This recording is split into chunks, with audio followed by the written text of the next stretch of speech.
আসসালামু আলাইকুম। বিলেত বিলাসের পক্ষ থেকে সকল বাগানী ভাই বোনদেরকে শুভেচ্ছা ও স্বাগতম। আজ আপনাদেরকে শোনাবো আমাদের একটা বিলাসিতার গল্প।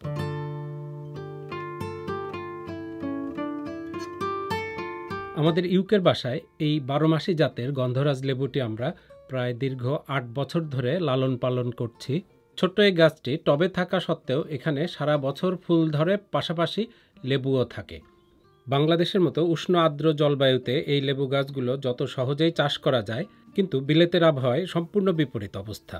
সারাক্ষণ চোখে চোখে না রাখলে এটি থেকে ফল আসা তো দূরের কথা, গাছকেই বাঁচানো সম্ভব না। বলতে গেলে এই অসাধ্য সাধন করার জন্যই একে আমরা বিলাসিতা বলে থাকি।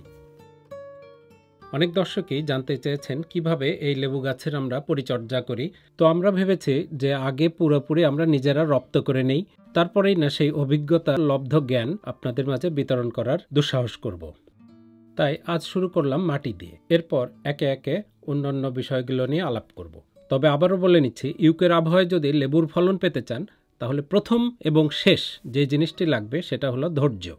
সেই ধৈর্য নিয়ে যদি আপনি শুরু করে দেন, তাহলে কিন্তু নিজ হাতে নিজের গাছ থেকে এরকম একটি সুঘ্রাণযুক্ত লেবু আপনি নিজ হাতে তুলতে পারবেন। বিশ্বাস করবেন না, এরকম একটা লেবু যখন আমরা তুলি, তারপরে যখন কাটি, সারা বাড়ি সুঘ্রাণে ভরে যায়। এক একটি লেবু গাছ থেকে তোলা এবং কাটা যেন আমাদের কাছে উৎসবের মতো। টবের সীমিত মাটিতে যদি এই ধরনের ফলবতী গাছ লালন পালন করা হয়, তাহলে ওই মাটির দিকে বিশেষভাবে নজর রাখতে হবে, নতুবা ১-২ বছরের মধ্যেই এই গাছটি শেষ হয়ে যাবে।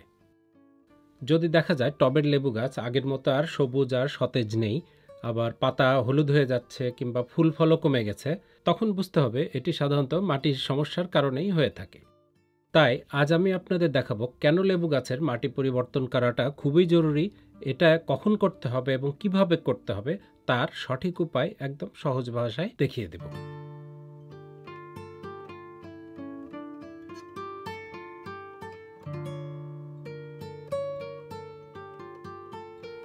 টবের সীমিত মাটিতে দীর্ঘদিন যদি গাছটি থাকে, তাহলে প্রয়োজনীয় পুষ্টি কমে যায়, ফলে গাছ দুর্বল হয়ে যেতে পারে। তাছাড়া টবের মাটি সময়ের সাথে সাথেই কিন্তু শক্ত হয়ে যায়, যার ফলে মাটির ভিতর দিয়ে পানি ও বাতাস স্বতঃস্ফূর্তভাবে প্রবাহিত হতে পারে না। তাছাড়া সার এবং পানি থেকে আসা অতিরিক্ত খনিজ পদার্থ এবং লবণ মাটিতে জমে গাছের শেকড়ের ক্ষতি করতে পারে, যেটাকে আমরা সল্ট বার্ন বলে থাকি। দীর্ঘদিন একই মাটিতে যদি গাছ থাকে, তাহলে শিকড়ের বৃদ্ধি কিন্তু কমে যাবে, ফলে গাছের বৃদ্ধি কমে যাওয়াটাও স্বাভাবিক। আরেকটা গুরুত্বপূর্ণ কারণ হলো পোকামাকড় এবং ছত্রাকের সংক্রমণ। এই মাটিগুলো যত পুরাতন হবে, তত কিন্তু ছত্রাক এবং অন্যান্য ক্ষতিকারক পোকার বাসা বসতি তৈরি করবে। প্রত্যেক বছরই আমরা চেষ্টা করি মাটি পরিবর্তন করতে। ইউকের আবহাওয়ায় মাটি পরিবর্তনের জন্য সবচেয়ে উপযুক্ত সময় হলো মার্চ অথবা এপ্রিল মাসে। আমরা সাধারণত দুভাবে মাটি পরিবর্তন করে থাকি। এক বছর যদি সম্পূর্ণ মাটিগুলো ফেলে দিয়ে শেকড়টা মোটামুটি রেখে তারপরে মাটি দেই, পরের বছর আবার কিছু সংখ্যক মাটি ফেলে দিয়ে সেখানে আবার নতুন মাটি টপ আপ করে দেই। এভাবে অল্টারনেট বছরে আমরা মাটি পরিবর্তন করে থাকি। আজকে আমি দু ধরনের মাটি পরিবর্তনই দেখাবো। তো প্রথমে দেখুন, শুধু রুট বলটি রেখে বাকি সম্পূর্ণ মাটি পরিবর্তন করা, এবং এই ভিডিওর শেষে দেখবেন গত বছর কিভাবে মাটি টপ আপ করেছিলাম। এভাবে টান দিলে রুট বলের বাইরে যত শেকড় আছে সেগুলো সব ছিঁড়ে যাবে, কারণ ওই ড্যামেজ শেকড়গুলো আমি এবছর আর রাখবো না, বা অতিরিক্ত শেকড় যেগুলো ছিল সেগুলো ফেলে দেব। এর ফলে গাছটি খুব দ্রুত নতুন শেকড় ছাড়বে, ছেড়ে তাড়াতাড়ি ও এস্টাবলিশ হওয়ার চেষ্টা করবে। লেবু জাতীয় গাছ জলাবদ্ধতা কোনোভাবেই সহ্য করে না, এজন্য দরকার প্রপার ড্রেনেজ সিস্টেম। তাই এই টবের নিচে আমরা ফুটা তো করেই দিয়েছি, তারপরেও যাতে কোনো প্রকার পানি নিচে জমে না থাকে, এই জন্য এখানে একটা লেয়ার পুরোটাই এরকম টেরাকোটা বা টবের ভাঙা অংশ দিয়ে ঢেকে দিচ্ছি। এরকম লেবু জাতীয় গাছ, সিট্রাস টাইপের গাছের জন্য এদের স্পেশাল কম্পোস্ট পাওয়া যায়, রেডিমেড পটিং মিক্স। এটা ব্যবহার করাই সবচেয়ে ভালো, তাহলে রিস্ক ফ্রি থাকে, কারণ ওরা এটা ব্যালেন্স নিউট্রিয়েন্ট দিয়ে রাখে। আমাদের আর অন্য কোনো কম্পোস্টে না যায়, যেহেতু একটাই গাছ এবং এটা অনেক ইম্পর্টেন্ট আমাদের কাছে, এই জন্য আমরা রিস্ক নিই না, কেনা কম্পোস্ট রেডিমেড পটিং মিক্সটাই ব্যবহার করি। এই মাটিটা যথেষ্ট হালকা, তাই আমি এর সাথে 30% টপ সয়েল মিশিয়ে নিয়েছি যাতে মাটিটা একটু ওজনে ভারী হয়। গাছে যখন প্রচুর ফল আসে তখন গাছের উপরিভাগটা অনেক ভারী হয়ে যায়, তখন অনায়াসে এই টপটা উল্টে যেতে পারে। তো এই টপ সয়েল দিলে হয় কি, তখন গোড়াটা অনেক ভারী থাকে এবং স্টেবল থাকে। আর টপ সয়েলের মধ্যে যেহেতু স্যান্ডের পরিমাণ বেশি থাকে, তাই এটাও খুব ভালো ড্রেনেজ হইতেও সহায়তা করে। তো নিচের দিকে 4-5 ইঞ্চি মোটা করে একটা লেয়ার আগে দিয়ে নিলাম। গাছের গোড়ায় থাকা অতিরিক্ত মাটি ঝেড়ে নিতে হবে, আর যদি কোনো শুকনো বা পচা শেকড় থাকে সেগুলো পরিষ্কার করে নিতে হবে এবং খেয়াল করতে হবে এর মধ্যে কোনো পোকা বাসা টাসা বেঁধেছে কিনা অথবা ডিম পেড়েছে কিনা, সেগুলো থাকলেও ওগুলোও পরিষ্কার করে নিতে হবে। এই কাজগুলো খুব দ্রুত এবং সতর্কতার সহিত করতে হবে, কারণ এই উন্মুক্ত শেকড় বেশিক্ষণ বাইরের বাতাসে রাখা যাবে না, তাহলে শেকড়গুলোর মধ্যে যেই জীবন্ত কোষগুলো আছে ওগুলো কিন্তু শুকিয়ে যাবে, তখন শিকড়গুলো ইনঅ্যাক্টিভ হয়ে যাবে এবং গাছের উপরে স্ট্রেস পড়বে। সিট্রাস ফ্রুটের এই পটিং মিক্স যদি আপনাদের কাছে অ্যাভেলেবল না হয়, তাহলে স্ক্রিনে দেখানো এই রেশিওতেও আপনারা কিন্তু খুব সুন্দরভাবে সিট্রাস পটিং মিক্স বানিয়ে নিতে পারবেন। গাছটির মাটি পরিবর্তন সম্পূর্ণ শেষ হলো। এখন এটাকে পানি দিয়ে খুব ভালোভাবে একে ভিজিয়ে দিতে হবে এবং প্রত্যেকটা কোনায় কোনায় যত পানি যায় এবং মাটি যেন বসে যায় সেইভাবেই পানি প্রয়োগ করতে হবে। পানি প্রয়োগের জন্য আমরা সবসময় ব্যবহার করি বৃষ্টির পানি। ট্রান্সপ্লান্টজনিত শক থেকে দ্রুত রিকভার করার জন্য আমরা 9 লিটার বৃষ্টির পানির সাথে 15 মিলিলিটার সিউইড এক্সট্র্যাক্ট মিশিয়েছি। এটা খুব তাড়াতাড়ি একে হিল করবে। তো সিউইড এক্সট্র্যাক্টের বদলে আপনারা 2 টেবিল স্পুন এপসম সল্টও ব্যবহার করতে পারেন, প্রায় একই রকম কাজ দেবে।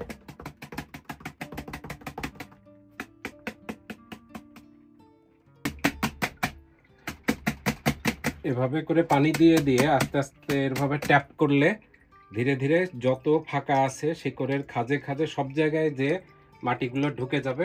আর এই অতিরিক্ত পানি দেওয়ার পরে এই পানিগুলো যখন যাচ্ছে ও ধীরে ধীরে মাটিগুলোকে সুন্দরভাবে বসিয়ে দেবে। কোথাও কোনো গ্যাপ থাকলে যেই শিকড়গুলো লুজ আছে ওগুলো কিন্তু পচে যাবে।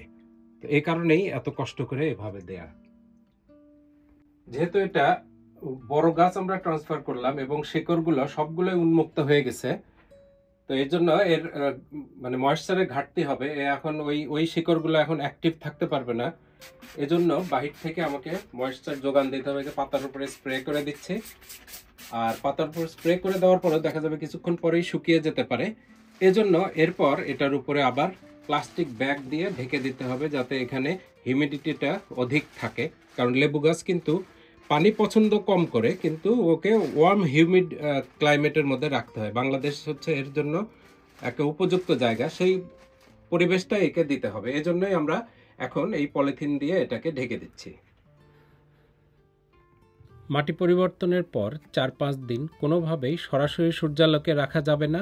সরাসরি সূর্য থেকে বাঁচানোর জন্য প্রয়োজনে একে কোনো একটা শেড দিয়ে দিতে হবে। এভাবে 4-5 দিন কিন্তু রাখতে হবে। তারপর ধীরে ধীরে অল্প কয়েক ঘন্টা করে করে গ্র্যাজুয়ালি সূর্যালোক একে বাড়াতে হবে।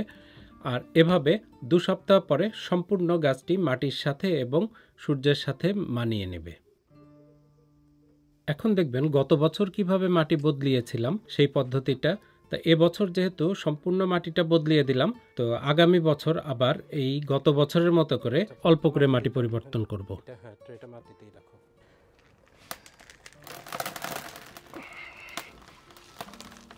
উপর থেকে টপটা তুলে না।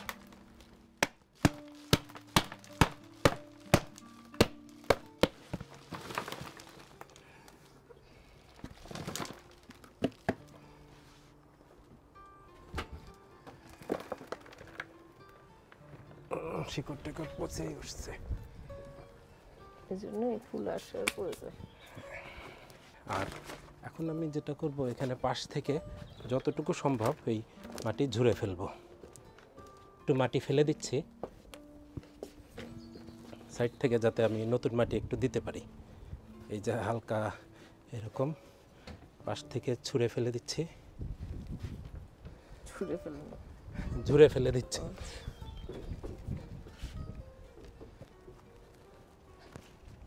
লেবু গাছ এমন যে ও ঠান্ডা সহ্য করতে পারে না, এটা তো ট্রপিক্যাল রিজিয়নের গাছ।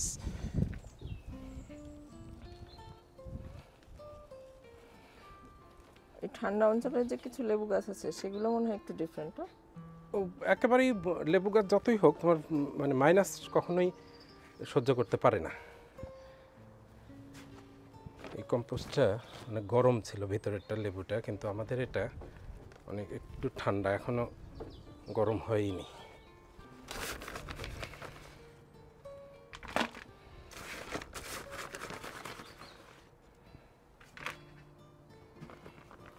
এখন নিচে একটা লেয়ার মাটি দিয়ে দিলাম, এটা পুরাটাই নতুন মাটি পাবে সে। এখানে বলে রাখি, আমাদের এই কম্পোস্টটা দেওয়ার আগে একটু ভিতরে রেখে দিয়েছিলাম যাতে নর্মাল টেম্পারেচার আসে।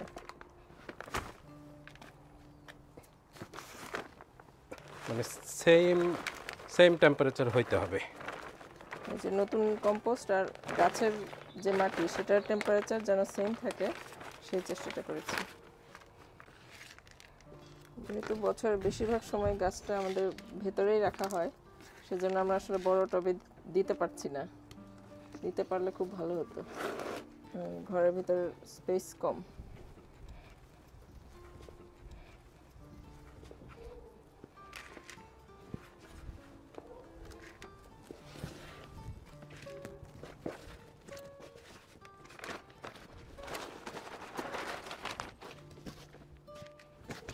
তাড়াতাড়ি করছি, অনেক ঠান্ডা বাইরে।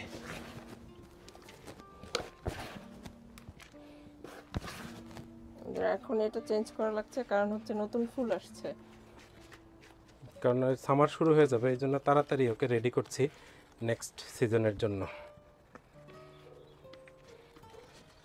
এখন যেটা করব, এটা বাসার ভিতরে নিয়ে একে পানি দিব।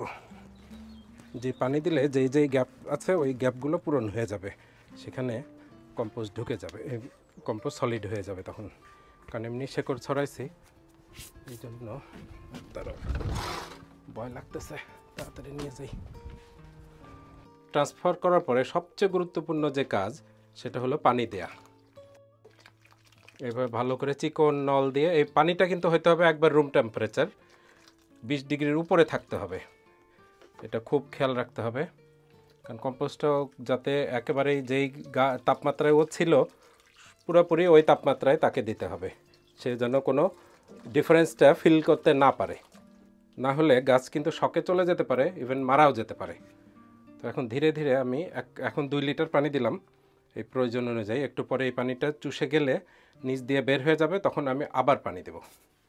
যেখানে যেখানে গ্যাপ থাকবে কম্পোস্টের মাঝখানে, এয়ার বাবল থাকবে, সেগুলো যাতে এই পানি যে ওই স্থানগুলো পূর্ণ করে ফেলে। তা না হলে ওই গ্যাপের মধ্যে যেই শিকড়গুলো পড়বে ভেসে থাকবে শূন্যে, ওই শিকড়গুলো মরে যাবে, তখন গাছ আরও শকে চলে যাবে। আমাদের এই রুমের এই জায়গাটায় খুব বেশি কড়া সূর্যালোক আসে না, এই কারণেই আমি এখানে রাখলাম। যদি এমন হয় আপনাদের কেউ চেঞ্জ করছেন, সেখানে অনেক বেশি কড়া সূর্যালোক আসে, তো এই মাটি পরিবর্তন করার পরে 2 সপ্তাহের মতো আপনাকে ওরকম শেড দিতে হবে, যখন কড়া সূর্যালোক আসে। ডে লাইট আসুক অসুবিধা নাই, কিন্তু ডাইরেক্ট সানলাইট আসলে একে আপনাকে সময় দিতে হবে একে এই শকটা নিয়ে নেওয়ার জন্য, শকের সাথে মানিয়ে নেওয়ার জন্য। নতুন পরিবেশে নতুন পরিবেশে যেমন মানিয়ে নিতে একটু টাইম লাগে। এখন সে নর্মালি খাবার নিতে একটু দেরি করবে, কারণ শেকড়গুলো তো আঘাতপ্রাপ্ত হয়েছে, তো যেহেতু খাবার নিতে দেরি করবে তখন গাছ নিউট্রিয়েন্ট পাবে না, পানি পাবে না, সহজ কথা। তখন সে দেখা যাবে যে রোদ উঠলে একটু হালকা নুয়ে যেতে পারে, ওই জায়গা থেকেই তাকে একটু সাহায্য করতে হবে ধীরে ধীরে ধীরে ধীরে মানিয়ে ওঠার জন্য। অনেকটাই স্পেস তৈরি হয়ে গেছে, এগুলো আবার কম্পোস্ট দিয়ে ভরে দিতে হবে, টপে দিয়ে দেব কম্পোস্ট আবার। তো অনেক দিন অপেক্ষা করার পর আজকে আমরা লেবুর এই ভিডিওটি দিলাম, মাটি কিভাবে পরিবর্তন করি।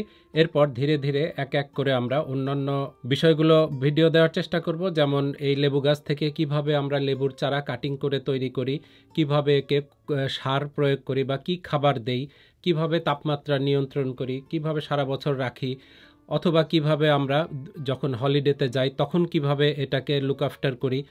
তো সব মিলিয়ে এক এক করে ধীরে ধীরে সব ভিডিওগুলো আসবে, তা আপনারা আমাদের সাথে থাকবেন, ইনশাআল্লাহ সব একে একে জানতে পারবেন। তাহলে আপনারাও যারা যারা ইচ্ছা করেন যে এই ধরনের একটা লেবু গাছ আপনাদের বাসায় থাকবে, তাদের জন্য সহায়ক হবে। আজ তাহলে এ পর্যন্তই, ইনশাআল্লাহ দেখা হবে পরের ভিডিওতে। আল্লাহ হাফিজ।